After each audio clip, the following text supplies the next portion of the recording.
We are all going to die. We just don't know how or when. Easily snuffed out in an instant, what is life's meaning? Oh, man! I see. We're getting closer. We're gonna get closer. Power flash. Over 1,000 tornadoes rip through the United States every year. Most do little damage. This one was different. There it is. Oh my gosh. It's gonna go down that road right there. Oh gosh, that is a monster tornado.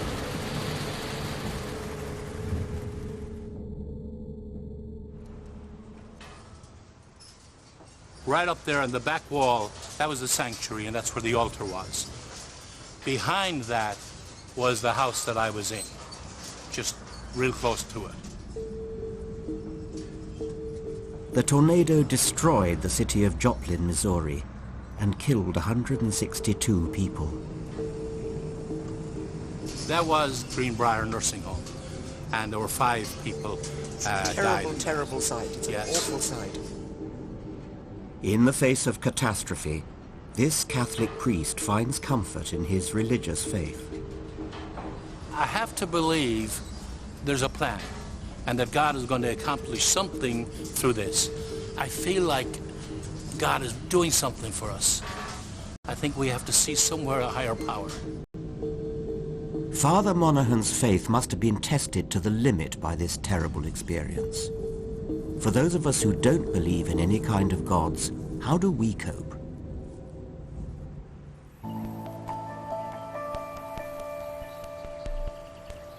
More and more people now realize there is no God. Yet religious values have dominated our lives for hundreds of years and still have a hold over us. In this series, I'm exploring what reason and science can offer us in the place of religion, to bring comfort in the face of death, help us tell right from wrong, or provide meaning in an indifferent and uncaring universe. So do you think that we in the West are too materialistic? I think so. I suppose Jesus is an unpaid babysitter. It's like, if I'm not watching you, Jesus is. Do you think that mothers are ever going to meet their babies again? Yes, I think the mothers believe that too, and the fathers.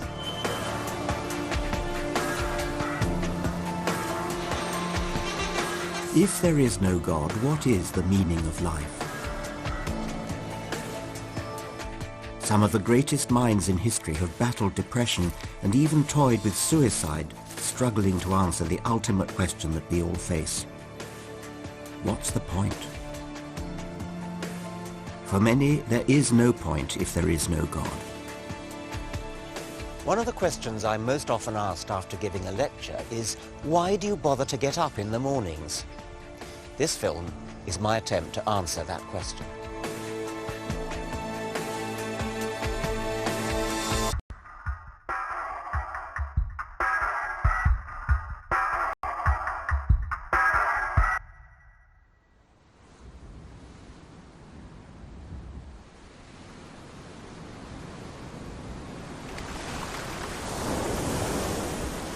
Like most English children, I was sent to Christian schools, and I was confirmed into the Church of England at the age of 13.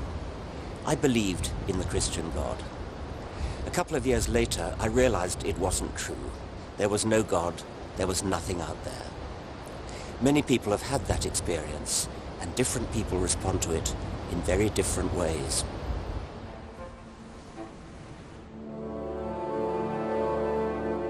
One of the oddest reactions to facing up to life without God was that of the great Russian novelist Leo Tolstoy.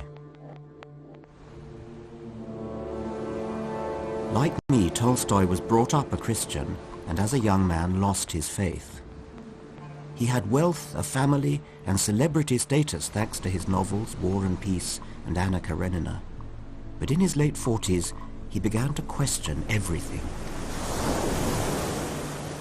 Tolstoy was in despair, staring into an abyss of suicidal depression.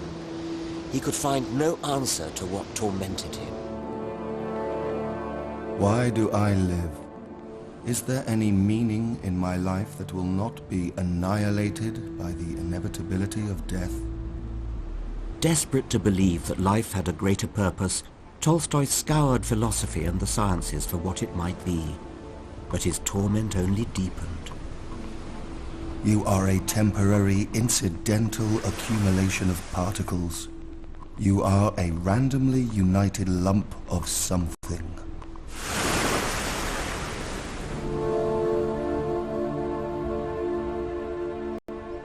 Eventually, Tolstoy found an answer and stepped back from the abyss.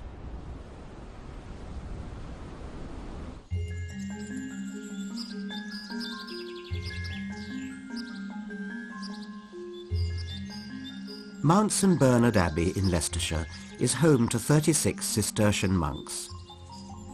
And this, in essence, was Tolstoy's solution: spiritual retreat and devotion.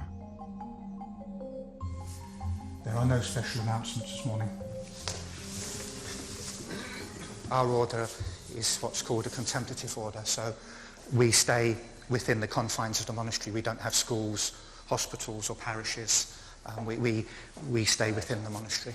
And you're silent for part of the day, is that right? We are for a good part of the day, especially in the early morning. Yes. So the library's just up here. Yes. Oh my, this is very nice. It is a very nice Yes. library indeed, yeah. Yes. Yes, yeah. Like Tolstoy, these monks live between two worlds. Their library is better than I would have expected. Yeah. Stephen Hawking's universe, just 6 numbers. Carl Sagan, excellent. Yeah. Very good. Oh, I wish I brought some of my books to present to you. Oh, there's one there. We have it there. Oh, really? Yeah. Richard Dawkins, Modern Science Writing. Oh, excellent. Yeah, Good. Oxford Book of Modern Science Writing. Very good. There may be others. Yes. Perhaps, Well, I won't do that usual thing that authors do of looking for them.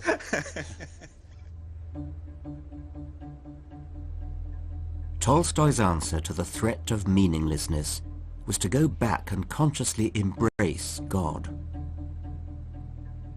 He does exist. I had only to recognize this for an instant and I would feel the possibility and joy of living. I returned to a belief in God. I now knew that I could not live without it. As an old man, Tolstoy separated himself from society to lead a Christian sect. He ended up, like these monks, a religious recluse. But I want to know, can a person find meaning and fulfillment devoting himself to spiritual life? Brother Michael, one of the youngest monks in the order, has, like Tolstoy, given up the world and earthly possessions. My life I direct towards God and finding a relationship with God, and I find meaning in that. And as hopefully I grow towards God, I'll grow towards other people. And what do you miss about the life that you could have had? Well, this morning I had to go to the chemist, and on the way out there was a young lady with her child, and as they walked down the street they had Tigger the Tiger holding between their hands. Tigger from Winnie the Pooh? Tigger from Winnie the Pooh, and it stirred my heart. My heart sort of... You feel you'd have liked to have had a child of your own? Yeah, it's just like, yeah, I've given up a family, which is part of the life. I worry that these men are running from reality and squandering their lives. Isn't facing up to the challenges of the real world what makes life worthwhile? Can you talk while polishing? Yes. Brother William gave up a career as a banker to join the monastery 10 years ago. The meaning of life for me is being there for other people. Yes. And it's a sacrifice that I'm willing to make. But if you want to do good to other people, it seems a slightly odd way to go about it, to shut yourself away in a monastery. I mean, couldn't you do more good if you were out there in the outside world? You can see how our prayers affect people's lives and how they've come through a personal problem, that they've felt our support here. These monks find meaning in devotion to God, in prayer and solitude.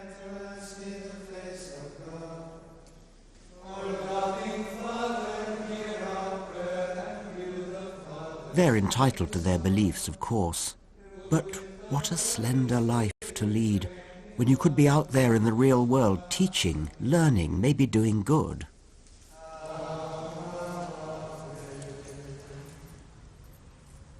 It seemed to me to be a sort of sadly inadequate life. Not really a life at all. Just very, very sad. Of course, I don't believe in God, but I do understand Tolstoy's predicament. I just don't see how cloistering yourself away like this can add meaning to life.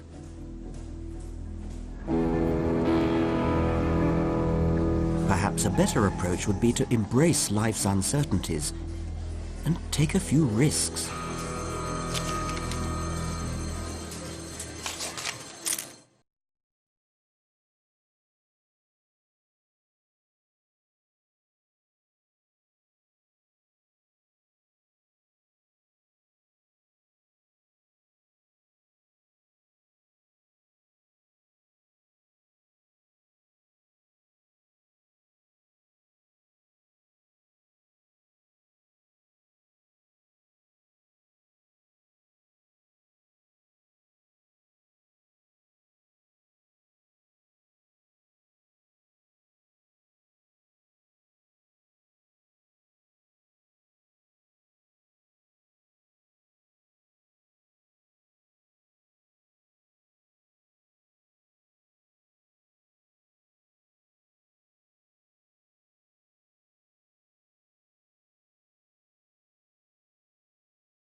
Many of our greatest minds have struggled with the idea that if there is no God, life has no meaning.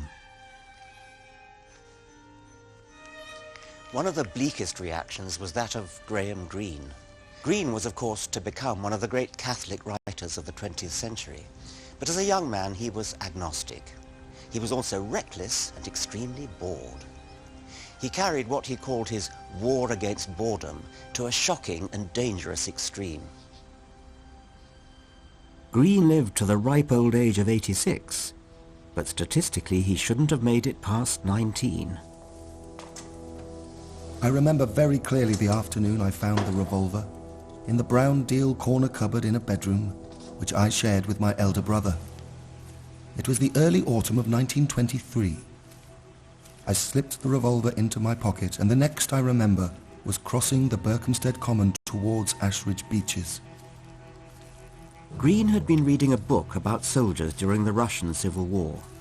Away from the front line, they invented hazardous games to avoid boredom. This was not suicide, whatever a coroner's jury might have said. It was a gamble, with 5 chances to 1 against an inquest. I slipped a bullet into a chamber, and, holding the revolver behind my back, spun the chambers round.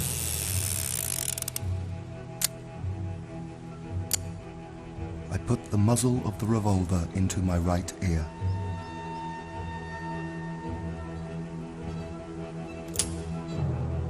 There was a minute click, and looking down I could see that the charge had moved into the firing position. I was out by one. Graham Greene lived by chance. He had absolutely no control over the outcome when he pulled the trigger. What Greene did was utterly crazy. No matter how bored I was, I would never trust my life to chance in such a way. But the reality is that we have less control over our lives than we might like to think.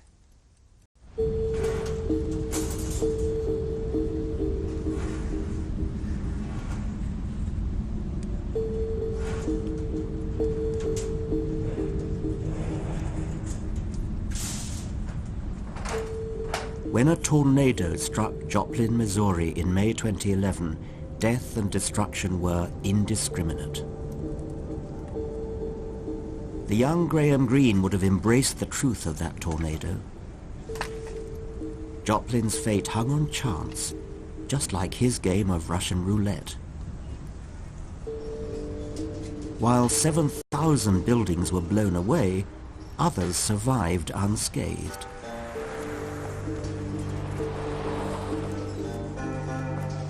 There is tremendous survivor's guilt in the community. That I hadn't experienced before. Survivor's guilt meaning, why did I survive? Why did I when survive somebody and someone else died? died? Yes. Why did that little child die? I'm 70 years of age. Why didn't you take me, God? Why should that mother lose that child? But do you think he could have stopped the tornado? Of course he could stop. He could stop anything he wants. So why didn't he?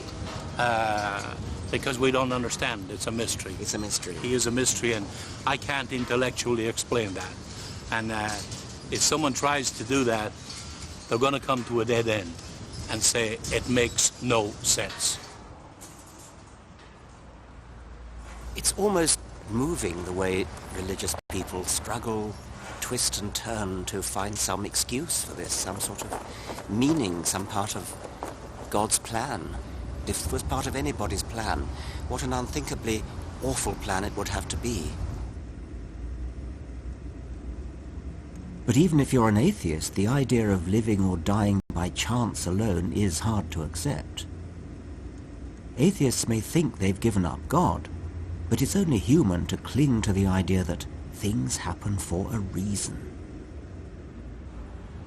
If you look at misfortune and fortune in human life, in the universe generally, there is no pattern. There's no pattern as relates to people. The pattern is entirely related to physics. The universe has exactly the properties we'd expect if there was no plan, no design, no aim, just blind, indifferent forces of nature.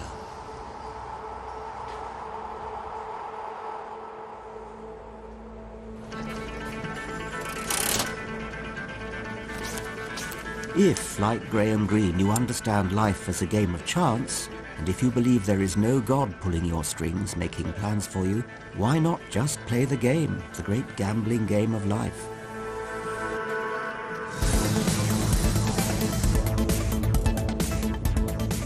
Unbelievable place. It's sort of trying to be the seven wonders of the world. Look at that medieval castle there. There's the Statue of Liberty. I know there's a replica of Venice somewhere. There's the Chrysler Building. I'm often told that my vision of a godless future is just as devoid of meaning as Las Vegas. That without God, all you're left with is materialism and mindless slot machines. But I've come here because I think Las Vegas reveals something fascinating. Humanity's deep-seated belief that we can prevail over chance. People come here filled with hope. Everybody knows that the casinos have a terrific markup percentage for the house, and yet they still go on feeding that hope and feeding the slot machines and losing their money. Hey, Richard. How's it going? Okay. Hey, you winning? No, I lost every time. Oh, my God. Well, now your luck's going to change, because I know physics. Okay. He may look like a card sharp, but the gentleman in the shades is actually a physicist. Leonard Mlodinow is fascinated by how human beings are incapable of understanding chance. 32. I won and I lost. When people are playing these games we see around us, am I right that many of them, even if there's absolutely no bias, say, between red and black, there are many people who will say, oh, well, it's been red, red, red, red for such a long time, it's black's turn. That's right. That's right. That's called a gambler's fallacy. Fallacy. People, well, if you flip a coin a zillion times, you're going to get about half a zillion heads and half a zillion tails.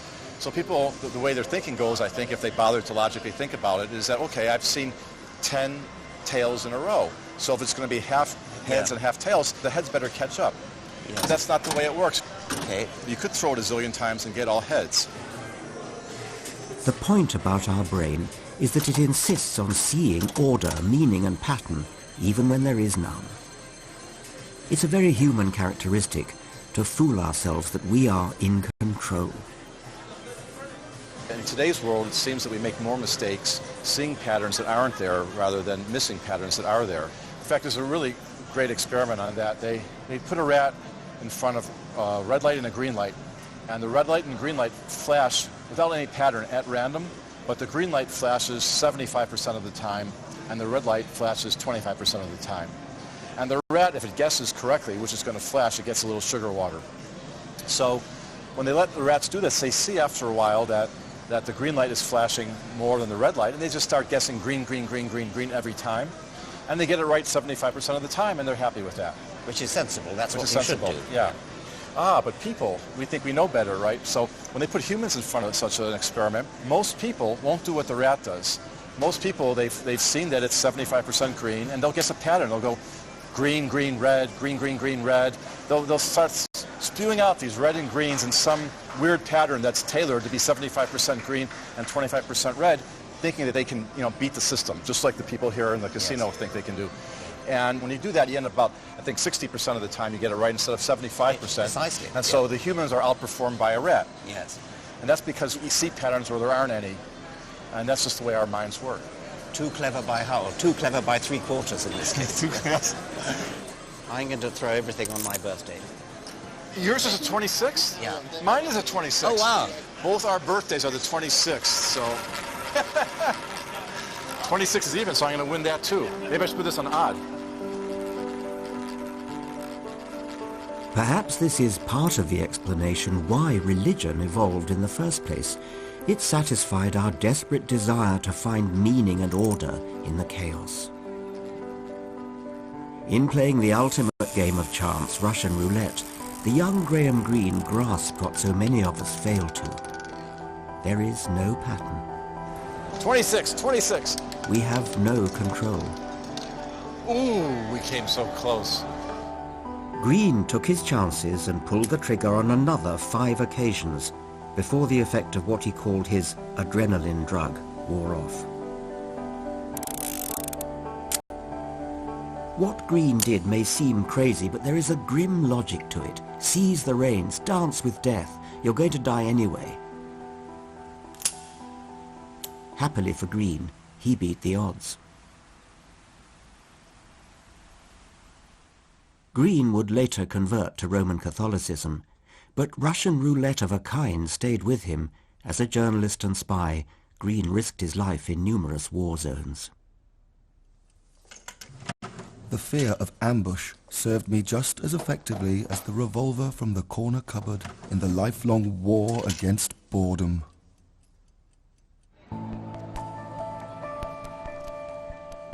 Tolstoy found meaning by hiding himself away. Greene went in the opposite direction. But the next great mind I shall consider tried to argue meaning into even the most meaningless toil imaginable.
More and more of us now do not believe in God or life after death. We live and then we die, and that's it. We are born by chance, and our lives are shaped by chance events. I know this is a difficult pill to swallow for many people, especially those for whom religion still has a hold over their lives. Many people have struggled to come to terms with the reality of a purely physical universe. So, how do we find meaning?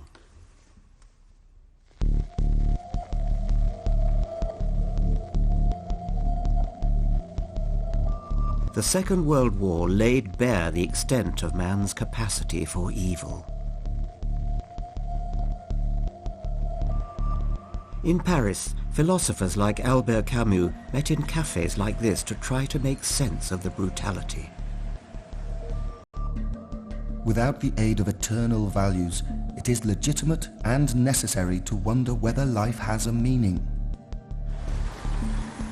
Camus was interested in what he called the absurd, that our life must have meaning for us to value it, but we live in a world that offers no meaning. Unlike Tolstoy and Greene, Camus rejected religion as a source of the meaning he craved. He found inspiration in another myth, the story of a man whom the ancient Greek gods had cursed. Camus consoled himself with the myth of Sisyphus, in which Sisyphus was condemned to spend his whole time rolling a boulder up a mountain, and then it rolled to the bottom again, he went to the bottom and rolled it up again, and this went on forever. For Camus, accepting even this most futile and repetitive of tasks and not giving up, itself had value. The struggle itself towards the heights is enough to fill a man's heart. We must imagine Sisyphus happy. Camus took comfort from this because by going to the bottom of the mountain again and rolling the stone back up, he was at least doing something. But can we really find meaning in futile work? Sisyphus may seem admirable to a French intellectual, but I don't see the appeal of resigning oneself to life's injustices.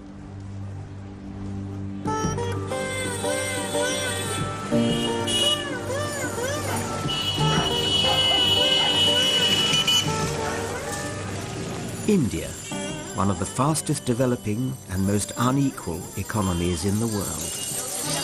The human condition doesn't come much more human than this, or much more extreme.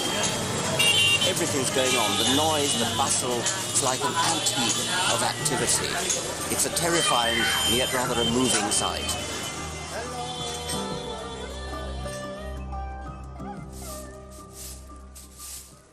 This latter-day Sisyphus is called Hori Lal. His struggle is to clean the streets and the public lavatory here in Varanasi. His task is as endless as Sisyphus's boulder rolling. These streets are never clean. Do you enjoy your job? Yes, I enjoy doing my job. And do you do the same thing every day? Yes, I do it every day. How long have you been doing this job? It must be 20 years now. What hope do you have for the future? What hope can I have? I have a job to do, and I will continue doing it. It's fate.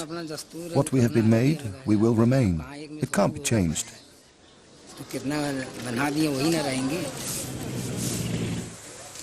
I suppose there is something a bit inspiring about Hori Lal's cheerfulness and good humour in the face of life's hardships. Perhaps it's what Camus saw in the myth of Sisyphus, and it's certainly a wonderful antidote to us whingers in the rich West when we dare to moan about patchy mobile phone reception or the cost of supermarket food. But what bothers me is why Hori Lal has been cursed like Sisyphus. It's because here, life's lottery begins at birth, thanks to the confines of the ancient caste system.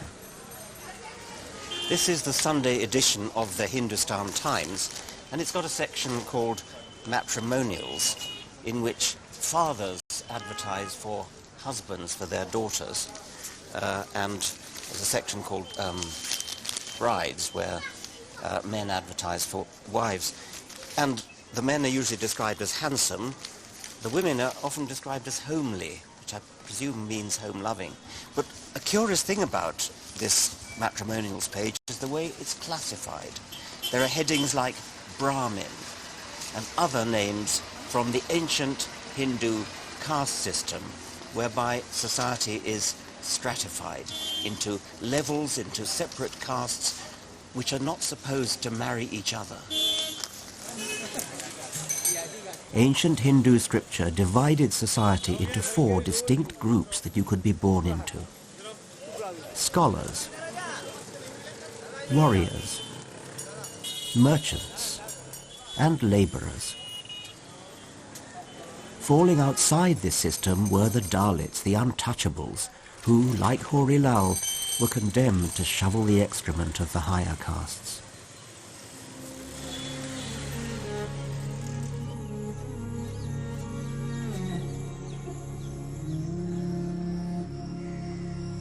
This is where I think Camus got it wrong. Rather than accept fate, surely meaning is found when we revolt against outrageous fortune. Mahendra? Yes. Very nice to meet you. Please come. Thank you.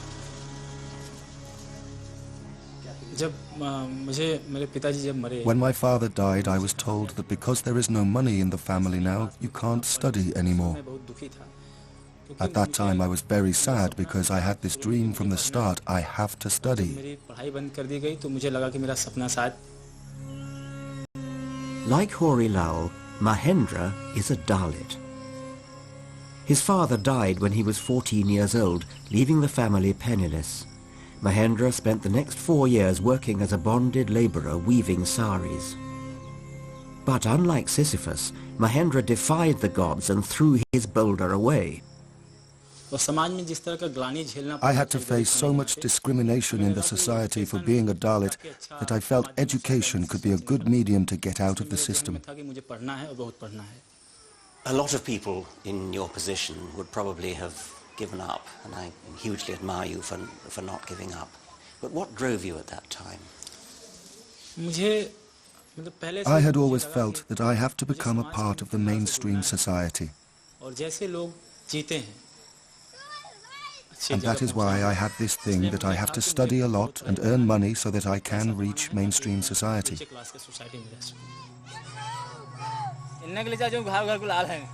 Today, Mahendra is studying for a master's degree and wants to fight the Dalit cause, help other boulder rollers break free from their struggle. It is wonderful to see how an individual can bring himself out of poverty and downtroddenness. With Mahendra, we come closer to finding at least one worthwhile meaning of life. He is creating his own meaning, but it has a deeper purpose, making a difference to others as well. We can find meaning in struggle, but we have to define our own meaning in our own struggle, not one dictated by the gods, by authority, or by accident of birth.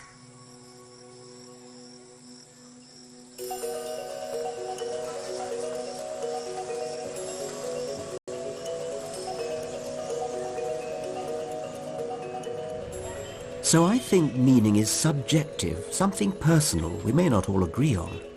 But that shouldn't be an invitation to egotism or self-absorption. Here in northern India, Westerners still come in droves in the hope of finding some deeper meaning in Eastern mysticism.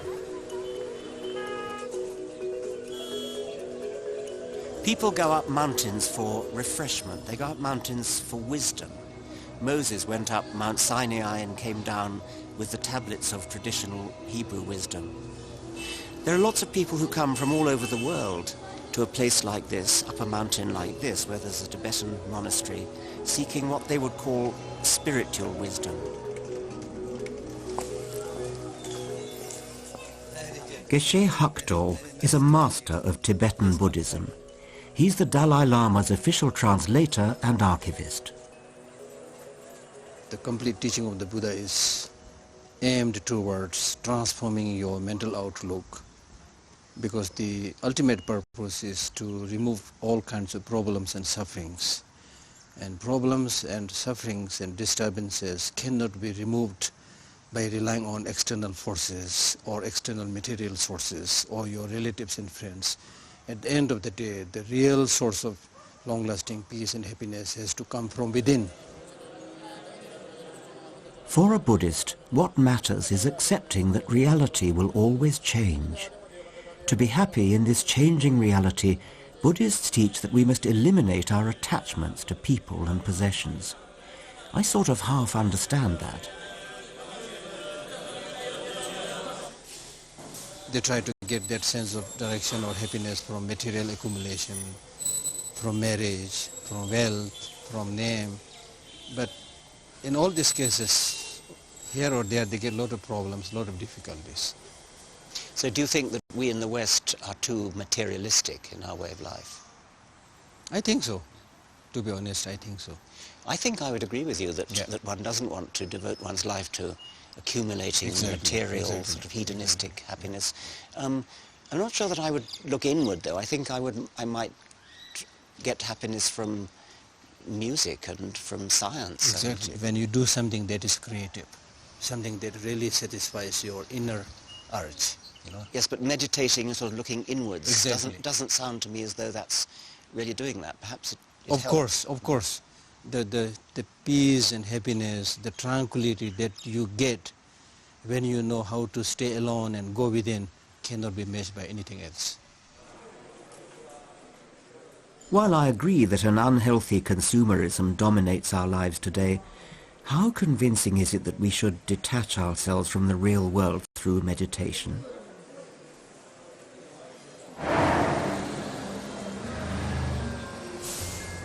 The great minds we've looked at, Tolstoy, Greene and Camus, all stood out in deeply religious times. But we are now at a point in history, in the West at least, when more people than ever are atheist. So if we are finally shaking off the influence of God, how nowadays do we find meaning? I'm going to talk to an outspoken satirist of modern life. That's that? No. Yes. That's that. Religion is that? No.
We've seen that there isn't a simple single answer to the meaning of life in a world without God.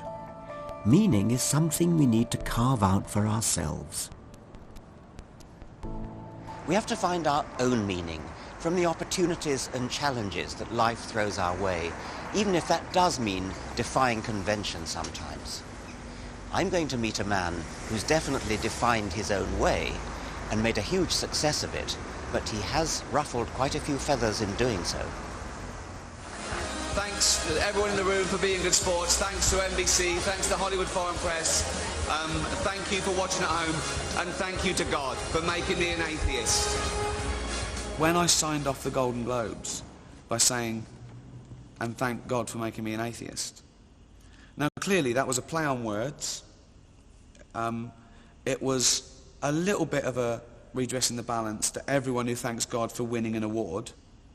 I've never seen so much outrage as thanking God for making me an atheist. Now, correct me if I'm wrong, if God exists, he did make me an atheist, didn't he? Didn't he? Why did he do that? I read about that. It was astonishing. I mean, it really did cause outrage, did it? You usually have to murder and eat someone to get that much publicity in America. How funny. Yeah. How very funny. Yeah. You know, when did you first realise that you didn't believe in God? My next brother, Bob, when I was about 8, he was 11 years older than me, so he was about 19, and I was drawing a picture of Jesus for, Bible studies, and he came in and he looked at it and he went, "Why do you believe in God?" And my mum went, "Bob." And I knew from body language. Why didn't she even want the question? She was hiding something from me. And I thought about it, and it all made sense. Then I started reading, and I've been an atheist for 40 years. I love that some people mistake atheists for Satanists. Yes. I think that, yeah. I go, no, I don't believe in him either. Yes. He's just as ludicrous. Yes. I don't believe in him. Why can't God sort out Satan? Why can't he? He's all-powerful. What's he doing? What's he doing? So why does a 21st century British atheist get up in the morning? I think you have to have worth. I think you have to feel in yourself you have worth. Friends, family, a loving relationship.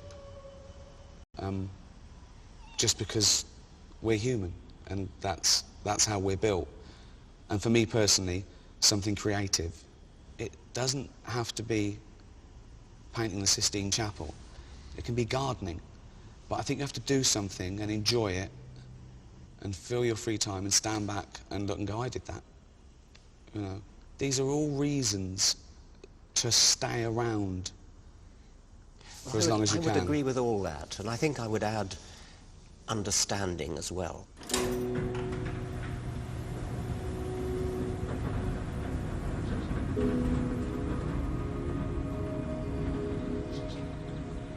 Religious believers tell me they're puzzled that non-believers like Ricky Gervais and me can find any meaning or purpose in a godless existence. But for me, the world teems with meaning. It's up to each of us to give our own lives meaning through our work, our relationships and passions. And I think through one other thing, understanding who we are and trying to understand why we're here. That has been the mission of Western science, the most important tool I believe mankind has ever invented. For centuries, human eyes could see clearly no further than a few miles. Telescopes enabled our eyes to leap outwards and see distant stars millions of miles away. Even better than that, a telescope is a kind of time machine. Because it takes light so long to reach us from a distant star, when you look at a distant star, you're looking backwards in time, maybe hundreds of millions of years. And if you look at a distant galaxy, you may be looking at the origin of the universe itself. You're looking at the very beginning of space and time, the Big Bang.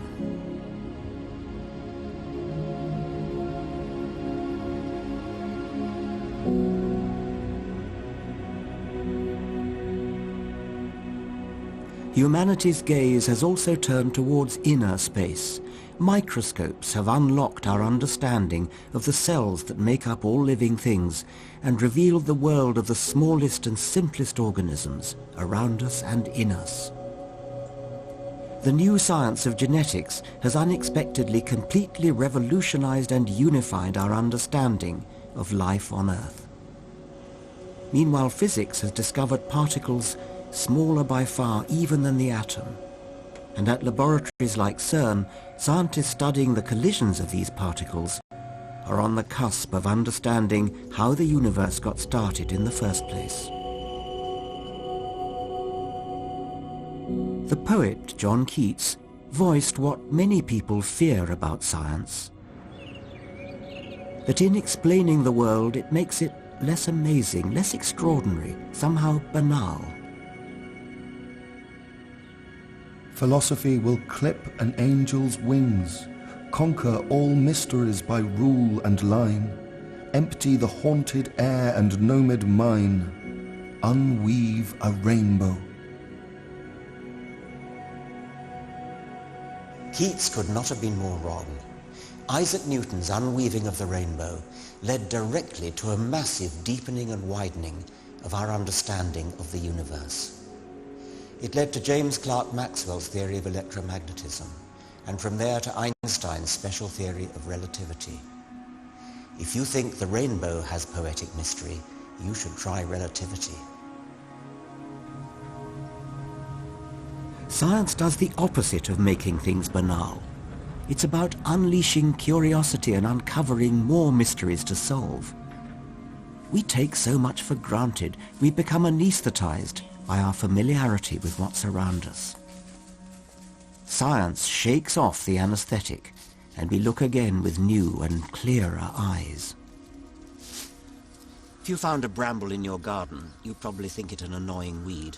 But like every other plant and every other animal, it is an astonishing piece of natural engineering. A leaf is a chemical factory. It's a flat-roofed factory, and on the flat roof are solar panels gathering sunlight to drive the machinery of the factory.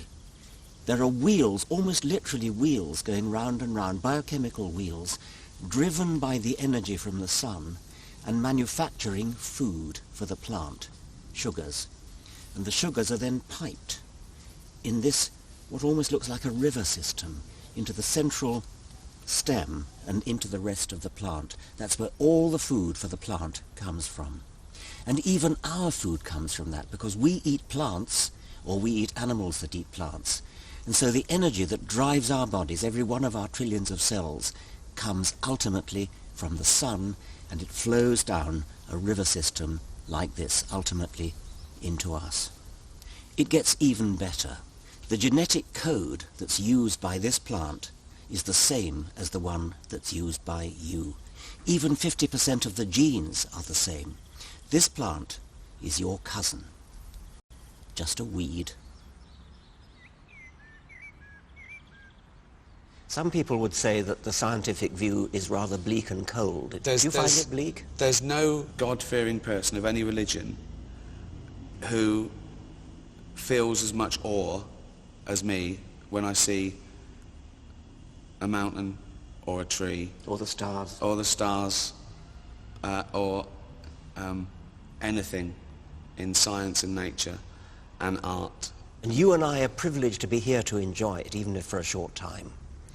That's a wonderful thought. We cherish this life. It's sacred. So enjoy it. This is all we've got. Yeah. And it's Make brilliant. the most of it. Make the most It's brilliant. It's amazing.